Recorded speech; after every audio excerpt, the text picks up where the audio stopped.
We've been investigating and researching consent within the context of universities, working with university students, specifically working with male identifying students and male athletes, looking at masculinity and male privilege. We've offered 2 workshops. We're working with rugby players, American football players, basketball players. There's also a boxer and somebody who plays handball. And they all come from various different perspectives.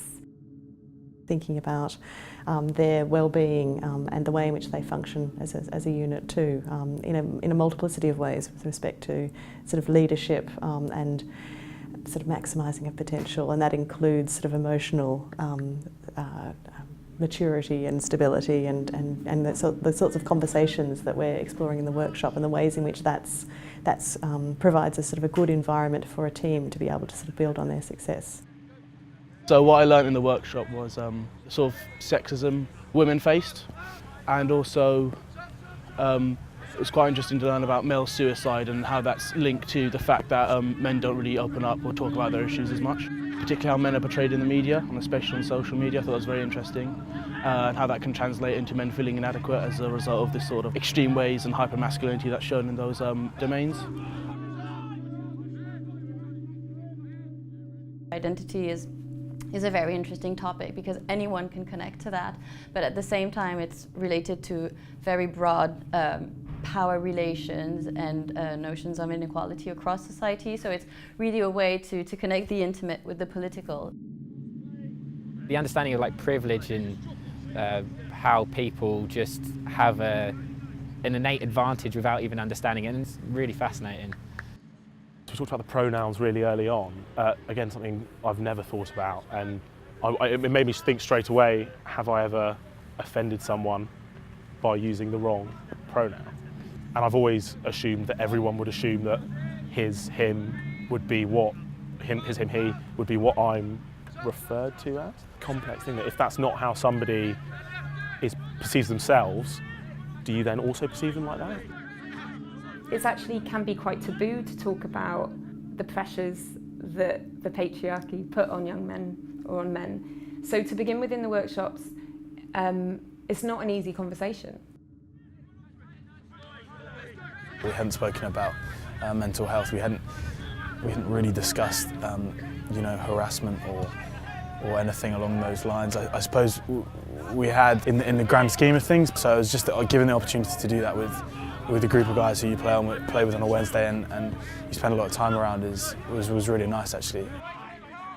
Following our period of research together, we brought on Gareth Eason, who's a sex educator who works for Taylor SRE, and also Alex Bomer, who is working within the history department and also is a physiotherapist. It was really exciting as 3 female identifying people to be working with 2 really woke men who have a lot of energy and a lot of passion about how you open up those conversations.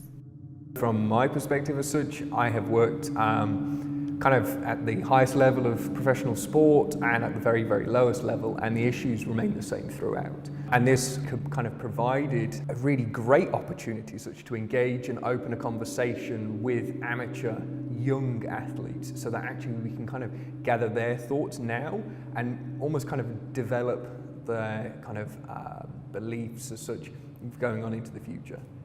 This isn't necessarily about changing attitudes, it's about enabling young men to voice their attitudes and to say them out loud and to realise that people agree with them and to realise that people are struggling with the same issues, and then as a group to find practical ways to help each other. So through that process you have change.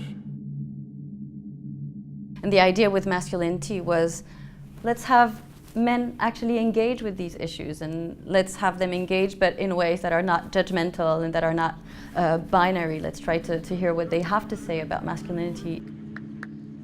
As a rugby team at King's, a lot of power to change the wider view in King's within males particularly. People sometimes in the past have looked at rugby teams and actually thought the way they treat women is pretty bad, to put it lightly. And I think the power that we have, and maybe I have as captain, I suppose, is to level that playing field and actually, I suppose, eradicate what seems to be ingrained, particularly in uni rugby and uni sport. The plan is, like, between myself and the rest of the committee, we'll pen together like a code of conduct that we'll send off to the RFU to be reviewed and have it also go to the SU. It'll be what you accept if you become a member of the rugby club, especially like how the rugby club is both perceived by the rest of the university, which I could say is quite hostile because of the way boys have acted in the past. Like, we're really trying to clamp down on that kind of negative culture. Rugby is it's a great sport, but it has a certain attitude that comes with it. It's more about opening up these questions. Not all spaces can ever be safe, but if you can create a space that is brave, then you can start opening up those questions and really pushing to maybe challenge an assumption of power dynamics or oppression within certain spaces, and definitely assumptions of gender characteristics or gender identity.